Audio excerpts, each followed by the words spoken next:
Hey, you busy? Mm-mm. Okay, let me run something past you real quick. I don't know if I ever told you, but I'm not necessarily a TV watcher, but I do find that the things that I deem entertaining has to have some type of inspirational something behind it. Like I like watching track and field and highlights and stuff from track and field, the Olympics, basketball, anything that allows me to see someone press forward to a mark. Something that I can cheer for someone on, to learn someone's backstory. Because I love when the commentators are like, he's doing pretty good with that ankle, since he had those particular injuries and he was out for whatever seasons. He's came out and he's done a remarkable blah, blah, blah. So anything that allows me to see a story in motion appeals to me so much because I feel like, and I'm a fond believer, that you can learn from anyone's life. You can learn from anyone if you're paying close enough attention.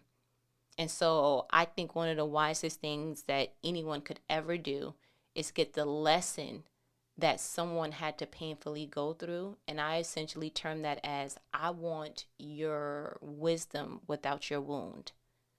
I would love to learn how to go ahead and manage money from somebody who fumbled the bag multiple times and then was like, okay, now I got it. Dave Ramsey. That's the only reason why I listen to him.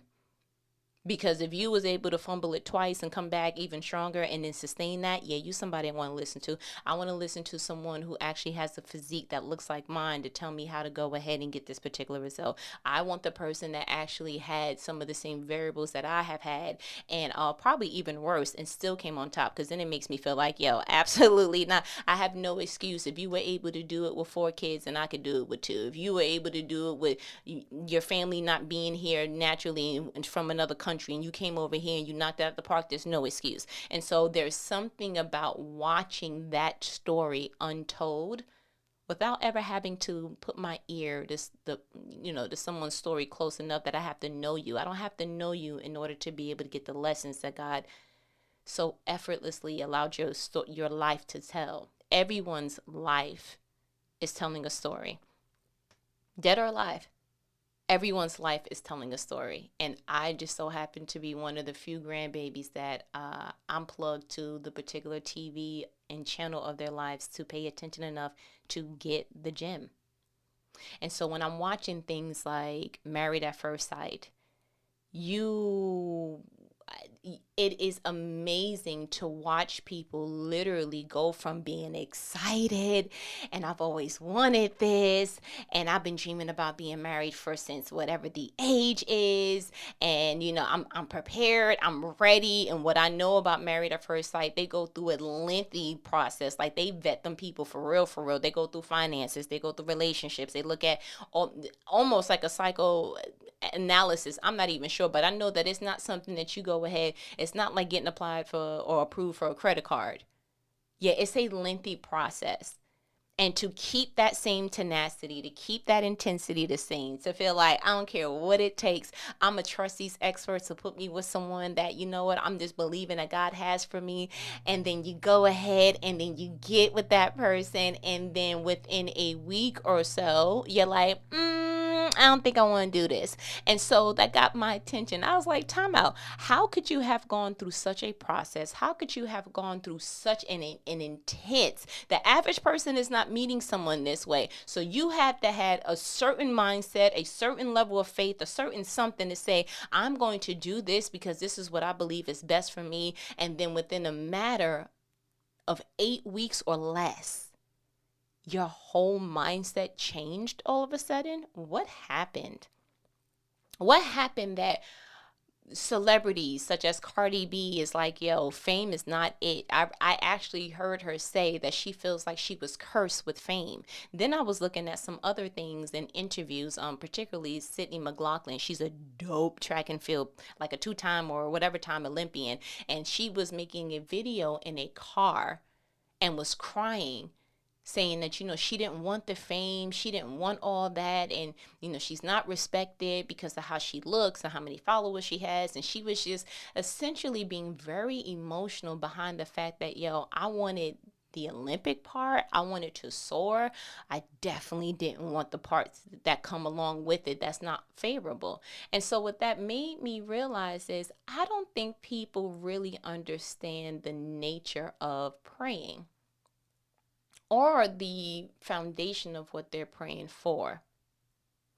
I literally have been a student to why are so many people receiving what it is that they prayed for, but yet when they get to that particular thing, when they ascertain a particular item, then whatever reason they buckle at the knees. You should see how excited those people are when Married at First Sight, when one of the experts are like, listen, you're getting matched and you're getting married in 2 weeks. It's like, oh my gosh. There's crying. There's all this. Let's champagne, there's all the things, but then when you get in it, you're like, oh, did I pray for this? Sounding very much like a spiritual oracle. Did I pray for this? That's what it seems like. And so I was like, time out. I remember even Cardi B, the deaconess herself said, drop down and pray for this.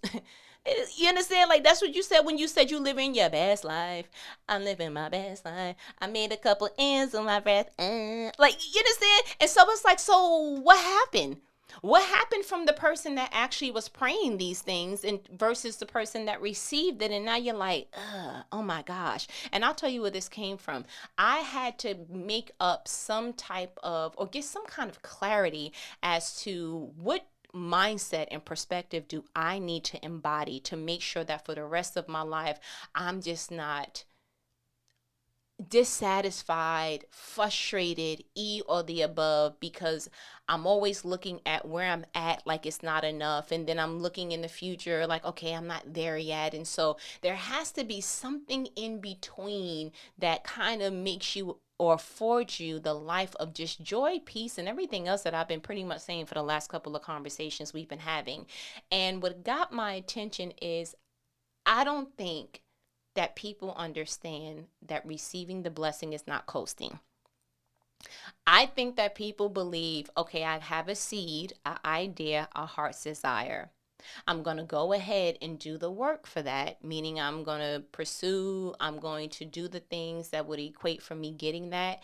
And then when I receive the blessing, take a deep breath, exhale, because, oh, this is beautiful. It's almost like a tropical paradise every day. Bam! Wrong. Absolutely not. And I wish that I can like take whatever the person is, because in New York, they had the lottery person that will like tap the mic and be like, is this thing on? The New York State Lottery is. I wish that I can take that particular microphone, that particular foundation that he had, and do it globally and let people know you got prayer twisted. You think that once you pray for something and you receive something, that everything else around you that you were praying will go away, dissipates. We need a new mindset when it comes to prayer. Prayer. The new mind state is as such. You pray for something. You then ask God for the wisdom that it's going to take to sustain your blessing. And then you get ready to work once you receive it. DJ Scratch, wait a minute. What you mean? I got to work once Yes. So many people are praying to be a wife. And you just, God, I'm believing in you that I'm going to get a Boaz and he's going to be a good man and he going to have a good job and yes, I'm doing my lips like Shanae, and he going to be, oh my goodness, he going to be everything. Like, I don't even understand. Like, I'm talking about he's going to save. And you don't realize that, okay, pray for that. But now the man that God has for you, you need to go ahead and ask God to discern what things do you need to work on within you to make that covenant work. Because, baby, let me explain something to you. It's way more than getting a pretty ring. It's way more than doing a selfie of, I said yes. It's way more than going ahead and putting colors together as to how big or small or intimate you would like your wedding to be. The work starts once you actually are married. Everything before then was window shopping. Yeah, you were window shopping for the dating scene. You were window shopping when you actually were dating and courting. You were window shopping. You don't actually have to work until you actually get the ownership of the store. Then you're like, oh, yeah, you're outside the store this whole entire time. But now that you have the responsibility of maintaining this, oh, it's different.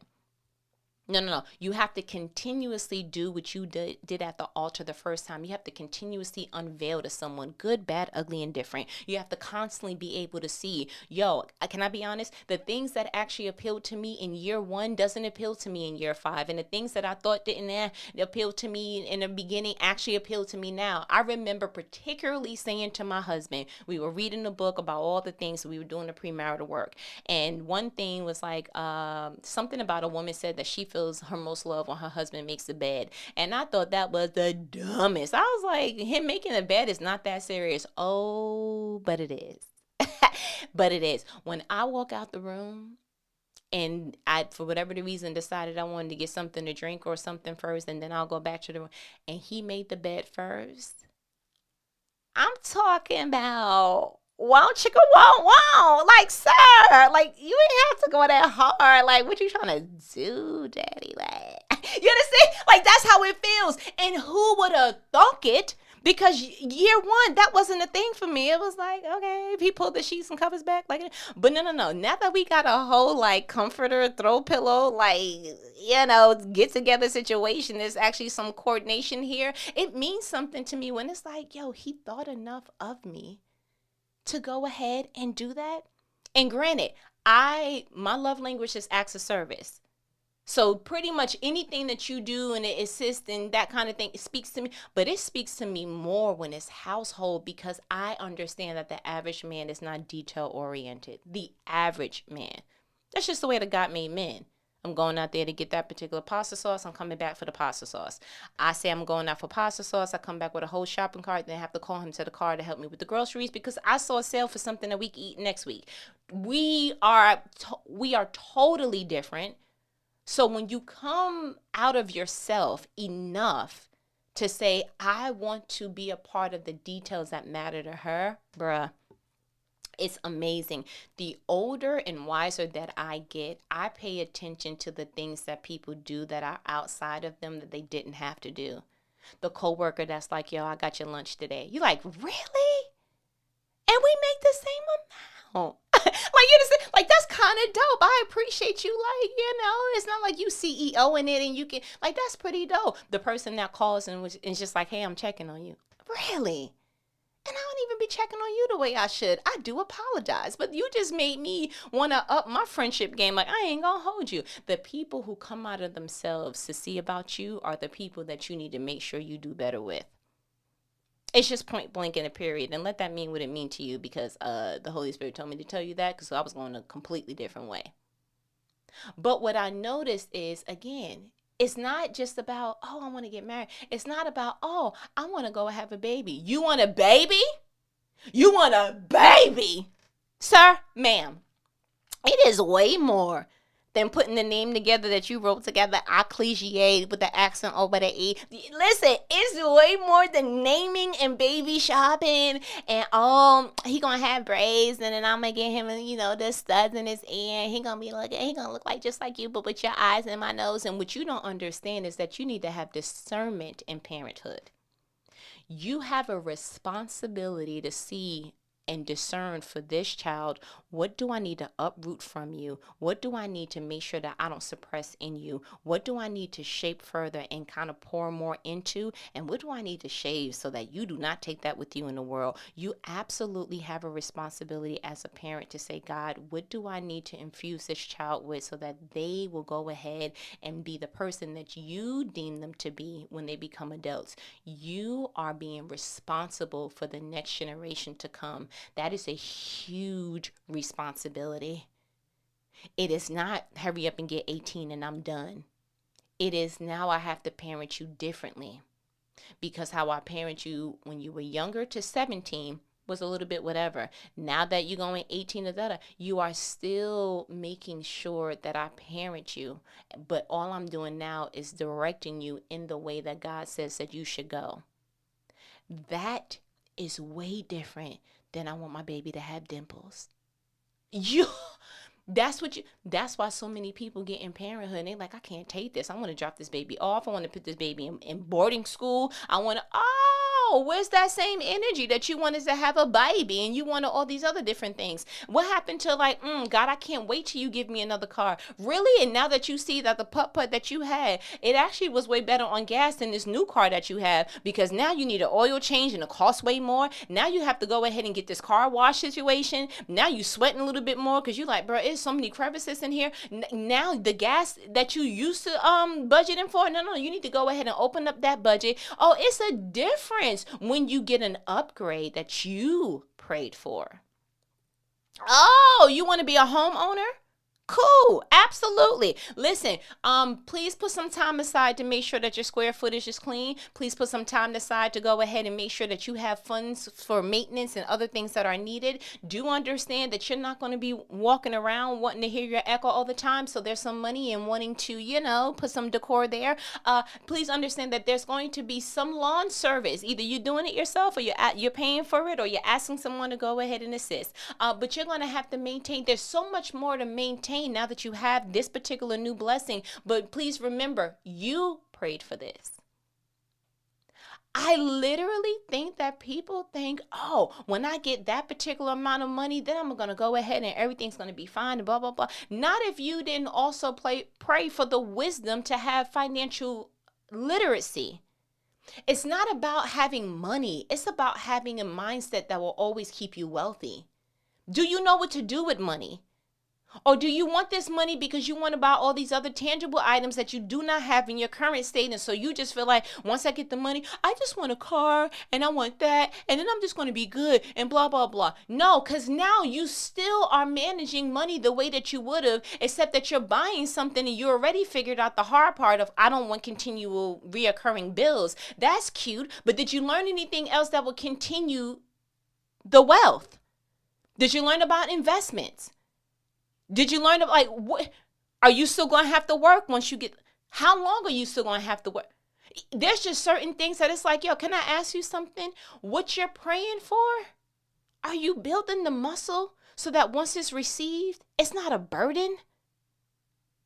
I literally saw an interview with 50 Cent with him admitting that he bought Mike Tyson's first mansion. And he said literally on the show, I don't want a big house anymore. And to the average person, that probably be like, what? Buddy, I want your problems. Very much give me all your problems, sir, because I would never utter the words. The words will never come out of my mouth. Like I'm telling you now. And when the interviewer asked him, why? He said, when you look down the hall and it of your house and it looks so far away and you start being like, I don't care what's going on over there. I'm not. He said things were breaking, because he wasn't in those areas enough to see that it was actually having some wear and tear, that light bulbs were going out, that things were dripping. He said after a while, he was just like, I don't need all that. And I was like, you know what? Real talk, I understand it. It's easier to feel like you on the couch and you don't feel like going in the kitchen when you in your apartment. It's way different when you feel like, bruh, I am downstairs. I'm not going back upstairs unless I absolutely have to. I couldn't imagine having to look down the hall. What does that look like to clean? How do you know whether or not you don't have roaches and ants on that side of the house? There is a level of stewardship that is required for the upcoming blessing, that the person that you are now, you cannot remain who you are in order to sustain where God has you going. There is no such thing. You cannot remain. That's like the fifth grader saying, man, I can't wait for high school. Ma'am, you have no idea. It's calculus and algebra in them streets, in them high school streets. So if you can't wait to high school, I'm going to need you to be a good student now. I'm going to need you to build the muscle of wanting to study now. I'm going to need you to do some things now that's going to make high school a little bit easier for you. Because what you don't understand about high school is not only are you experiencing newness in education, you experiencing newness in your body and your mind amongst your peers. People are going to be doing butt stuff. And then if you try not to do butt stuff, there's this thing called peer pressure. That's like super duper a lot when it comes to high school. But baby, you prayed for this. And I wanted to really dissect the fact that we don't really actually take the time out to realize, I prayed for this. I prayed for this man. I prayed for this woman. I prayed for this job. I prayed for this house. I prayed for these puppies. I prayed for these babies. I prayed to have this level of success. I prayed for it. What you really need to do is be 100 when it comes to prayer. God, I am asking you for something that I never even received or have been in good company of. I don't know what it is to be a wife yet, but I pray that you give me a husband that I don't have to come too far out of myself to actually be what I need to be for not only myself, but for him, because I want to be a good steward in covenant. So God, I'm asking you in the mighty name of Jesus to give me a marriage that always feels like the wedding. Because what you don't want is to feel like after the ceremony, it feels like the cemetery. Yeah, that's not what you want. Father God, I want home ownership, but I'm praying that you never give me something that I want something that actually goes up in value. I want you to give me something that I will always be able to afford. I want something that every time I pull up in the driveway, this is the reason why I work hard. This is the fruits of my labor. Like, I actually love where I live. It actually gives me that feeling of home. I'm actually putting my foot in the real estate market just because I decided to do something that I've never had before. But what I don't want is to get into something, the AC or something happens, and then I'm looking around because I didn't have this issue when I was in an apartment. I didn't have this issue when I was a roommate. And so now that I have actually adapted some land and become my own landlord, God, I need you to show me how to do this so that I am not burdened by the blessing you gave me. God, I want to be a parent. But you're going to have to go ahead and give me everything that I need to go ahead and make sure that this baby is not affected by what I don't have. Because would you know something, sidebar? 9 times out of 10, the things that you need to give your particular child, you never had yourself. You literally are going to be tasked with giving a child something that no one else gave you. Because either you didn't require that, or the person who was raising you didn't discern that you needed that for your future.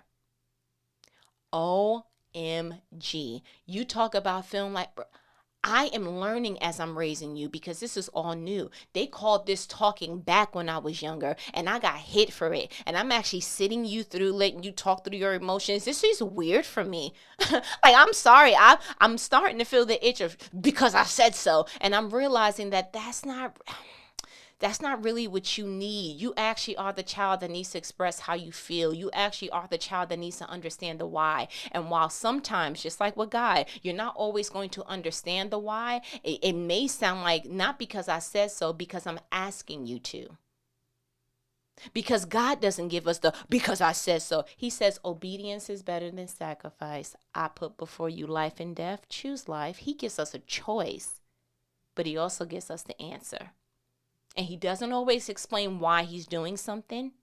He just says, Jonah, I'm asking you to go to Nineveh. I ain't going to tell you why I need you to go, how I need you to go. Abram, I'm asking you to keep walking until I say stop. I'm going to take you somewhere. It's going to be dope. Just trust me.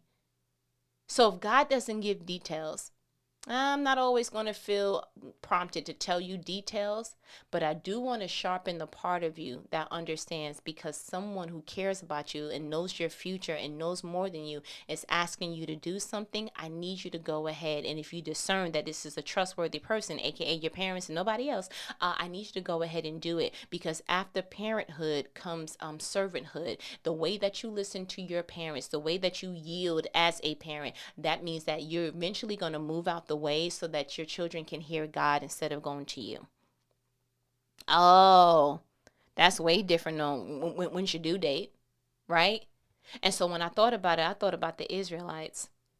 I said, bruh, this is out. Like, to watch this in real time with the mindset and perspective that I currently have, I'm like, yo, I can see why God was getting frustrated, but then I also can see that in me, I need to do some stuff different.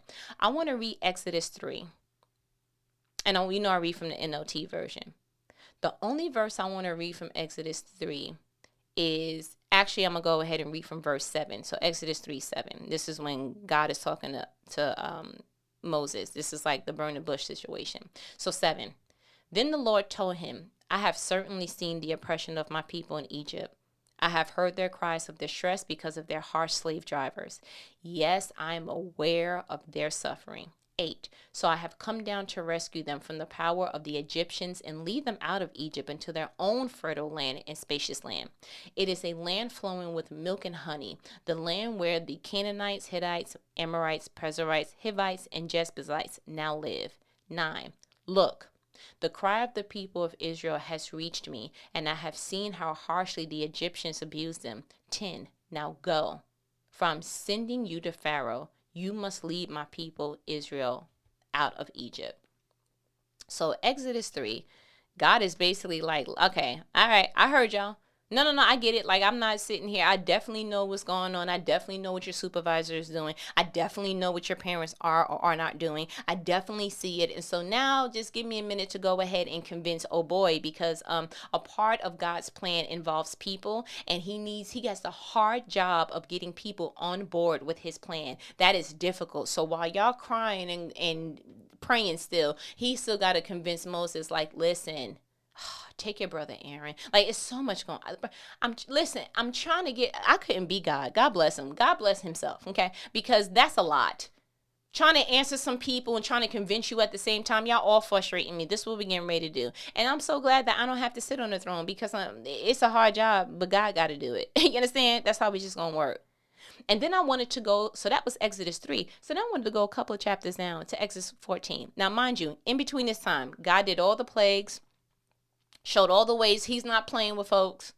When it comes to his people, you better stop playing when it comes to his babies. You understand? It's exactly what he was given. And so, but then something happened in Exodus 14. I want to read verse 5. Once Pharaoh actually was like, all right, I'm going to let them go. When word reached the king of Egypt that the Israelites had fled, Pharaoh and his officials changed their minds. What have we done? Letting all those Israelite slaves get away, they asked. 6. So Pharaoh harnessed his chariot and called up his troops. 7. He took with him 600 of Egypt's best chariots, along with the rest of the chariots of Egypt, each with its commander. 8. The Lord hardened the heart of Pharaoh, the king of Egypt, so he chased after the people of Israel, who had left with their fists raised in defiance. 9. The Egyptians chased after them with all the forces in Pharaoh's army, all the horses and chariots and charioteers and his troops. The Egyptians caught up with the people of Israel as they were camped beside the shore of, whatever that word is, Pi-Hahiroth, across from Baal-zephon. 10. As Pharaoh approached, the people of Israel looked up and panicked when they saw the Egyptians overtaking them. They cried out to the Lord, and they said to Moses, "Why did you bring us out here to die in the wilderness? Weren't there enough graves for us in Egypt? What have you done to us? Why did you make us leave Egypt?" 12. Did we tell you this would happen while we were still in Egypt? We said, leave us alone. Let us be slaves to the Egyptians. It's better to be a slave in Egypt than a corpse in the wilderness. 13. But Moses told the people, don't be afraid. Just stand still and watch the Lord rescue you today. The Egyptians you see today will never be seen again. 14. The Lord himself will fight for you. Just stay calm. 15. Then the Lord said to Moses, why are you crying out to me? Tell the people get moving. First of all, pause. God, listen, my first language is sarcasm. I read it. Yes, I did, because you were like, okay, and like, that's why I get my wit from. I get it from my daddy. I ain't gonna hold you. But you know what this read to me? What do you mean? You said, leave us alone. Let us be slaves to the Egyptians. It's better to be a slave in Egypt than a corpse in the wilderness. When did you say it was better to be slaves? Like, that's what you were saying for 400 years when you was being mistreated. That's what you was saying when you were in the sun and getting all that you was getting. Is that what you were saying when Pharaoh was like, now I want you to build the brick with no straw? That's not what you was saying. You mean to tell me that God went through all this of like, yo, I heard them, so I'm coming down to make sure the situation is straight. You think he did all that on the strength of you saying, I'm good being a slave? No, what happens is you realize that what you prayed for, you weren't equipped for.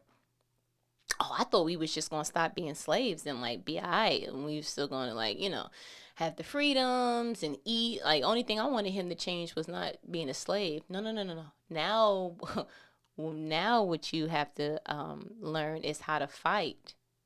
Now what you have to learn is how to maintain the promised land.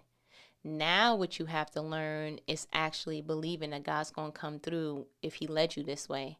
Now, but the problem is that the blessing requires for you to adopt new mindsets, new muscles, and new skills that you didn't have when you were praying for it. The patience that you have now, times 10 when you have children, please. Times more when you have a spouse. Yeah, the patience that you have as an employee, you're going to have to strengthen that when you want to be in leadership. Oh, the tenacity and the way that you handle money and all the things in your apartment, you're going to need a little bit more than that when you have home ownership. And then when you actually start, learning wealth and things of that nature. The problem is the Israelites looked and was like, yo, we were not built for this. So you know what they were essentially saying? It was easier to be a slave. And although it was uncomfortable and I wasn't being used to my full potential and the plan that God has for me, I know that it wasn't being served there, but it was easy. That's why the world says if it was easy, everybody would do it, because I think everybody in a certain way is looking for not the path less traveled, but the path that doesn't require a lot of growth. Oh, it was easier to be single. That's why people are rushing to the court to have them go ahead and separate some covenants. No, it wasn't that it was easier to be single. You just have not developed the muscle that requires for you to grow with a person and grow within your own person. And so you like, yo, I haven't had to do all this growth since like, I don't know. And so you looked at the person that you have to become versus the person that you're okay with being. And you chose the one that requires less intensity. Oh, okay. But what you don't understand is that you effortlessly change for anyone. Yeah, you do. You know how I know? Because when you go to a job and they say, listen, we changing over and we got to do our processes this way, you got to change. When they say, listen, this is the attire at this job, whether you dress that way outside of your job, you change. Whether they say, listen, this is we're moving to a new building, so this is where you're going to go. Oh, you change.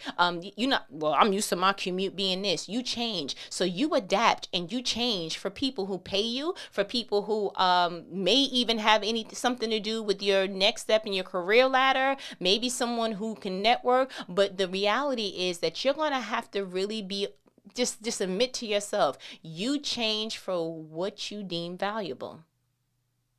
And then the sad part is that the people you're changing for are not even going to be in your life for the next 10, 20 years. So you're changing for people that don't really have no real impact on your life long term. But you won't change in a relationship that God put together. You won't change in a friendship that is an iron sharpens iron situation. You won't change your parenting style because my parents did it to me and I came out this way. You won't change that for someone who's going to literally be a part of your bloodline forever. Like, you don't want to adjust a little bit for like how you like, you sure? Everybody's trying to escape the change. And nobody's trying to identify what is the change that's going to sustain the blessing that I'm praying for. What am I trying to say, grandbaby? My challenge, obviously, the very thing that you're praying for, are you also praying for the muscle, the insight, and the discernment needed to sustain that when you get there? I have come to the realization I want success, but I don't want it at a point that I'm exhausted. I don't want it at the point that I have an compacted, complicated schedule. I'm not interested in missing a whole bunch of family time, holidays, or the above. There's just a certain lifestyle that I want. And so I had to not only get clear with God, but to get clear with myself. When you're praying for these things, how do you want them to look? And so I was like, okay, now when I start praying for stuff going forward, I'm going to say, God, give me the muscle for the things that I'm praying for, but also give me what I'm praying for to the capacity that I will still feel is a blessing. The reason why I didn't get a 15-bedroom house is because I know that I'm not going to be able to clean all that. And I don't like strangers in my house. I'm not going to pay nobody to clean that. So there's just certain things that I know about myself. I know enough about myself to know what wouldn't be a blessing to me. I'm along the way, just like the people who literally, like, you have to be real with yourself and you have to ask, would I be okay if I married someone who was in the service and they get deployed at any given time, and blah, blah, blah. Like, you have to really specify and be aware of what your absolutes and what you're not built for, so that you don't waste anyone else's time and that you don't adopt a blessing that's really being registered as a burden in your soul. Please be brave enough to pray. Be authentic enough to align yourself to what you're praying for. And be real enough with God to discern, what do I need to be for what I'm praying for? What do I need to become so that I will still feel like this is a blessing once it's here? Money doesn't make the situation go away. A relationship doesn't make that pain go away. Whatever you think is going to be the ambisol to whatever you're feeling right now is not the answer. It is, do you realize once you get there, that's when the work begins. So you might as well be in training in the meantime. You prayed for this. You prayed for this. Don't be an Israelite in Egypt, okay? Oh, didn't I say it was better? No, you didn't. Shut up. We just read it. You was crying. 400 years. Come on, like, be real. 400 years, you said that was the best thing that you ever had? Come on, like, I don't even want to hear it. Like, I can go on about that because I feel some type of way, because I don't like when people play with my intelligence, and I just read. So, like, don't play me. I'm surprised God didn't get wittier, but, like, that's why he was like, why y'all crying to me? Tell the people get moving. Like, I ain't want. Button up your shirt. Wipe your nose. Like, you understand? That's how I feel like God was, and I get it. But anyway, listen, because I'm starting to ramble. I feel like you got what you needed. You know what these conversations are, right? Of course you do. Life conversations. Life-provoking conversations. Conversations that not everybody's going to have with you, but who? Your favorite homegirl. Why were you created? No, this is a serious question. Why were you created? What am I getting ready to say? To multiply. So that's the website you should be on, www.created2multiply.com, to see all the things that are happening, all the ways that I am creating to multiply, all the ways that I'm being obedient, and now going forward, all the ways that I am praying to sustain whatever God put in my heart, so that it is never overwhelming me, but rather just wowing me. And that is my prayer in the name of Jesus, okay? But I'm going to go ahead and let me go. We talk later, okay? Later.